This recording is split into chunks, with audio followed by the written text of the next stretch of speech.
Welcome to my channel. నల్లేరు అంటే అందరికీ తెలిసిన విషయమే కదా. నల్లేరుతో రోటి పచ్చడి చాలా టేస్టీగా ఉంటుంది. అది కూడా చాలా సింపుల్గా ప్రిపేర్ చేయొచ్చు. ముఖ్యంగా నల్లేరు పచ్చడి కీళ్ళ నొప్పులతో బాధపడే వాళ్ళు ఆహారంతో తీసుకుంటే చాలా అద్భుతమైన మెడిసిన్గా వర్క్ చేస్తుంది. ఈ నల్లేరు రోటి పచ్చడి ఎలా తయారు చేయాలో ఈ వీడియోలో చూద్దాం. ముందుగా నల్లేరుని తీసుకొని ఈ కాడలవన్నీ సపరేట్ చేసుకొని నీట్గా వలుచుకొని లేత కాడల వరకు తీసుకొని వాష్ చేసుకొని పక్కన పెట్టుకోవాలి. ఇప్పుడు స్టవ్ వెలిగించి ప్యాన్ పెట్టి ఆయిల్ వేసుకుని ఆయిల్ హీట్ అయిన తర్వాత అందులో పచ్చిమిర్చి, ఆవాలు, ధనియాలు, మెంతులు, జీలకర్ర, కరివేపాకు వేసుకుని బాగా దూరగా వేయించుకొని వేగిన తర్వాత ఒక ప్లేట్లోకి పెట్టుకోవాలి.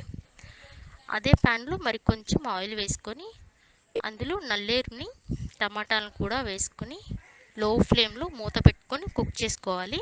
ఇలా ఉడికిన తర్వాత ఇప్పుడు రోటిలో చింతపండు, ఉప్పు వేసుకుని దంచుకొని ఇంతకుముందు వేయించి పెట్టిన పచ్చిమిర్చి అవి కూడా వేసుకొని బాగా మెత్తగా దంచుకోవాలి. అందులో నల్లేరు, టమాటాలను కూడా వేసుకుని బాగా మెత్తగా దంచుకొని ఆనియన్ కూడా వేసుకుని బాగా దంచుకోవాలి. ఇలా మెదిగిన తర్వాత ఒక బౌల్లోకి తీసుకొని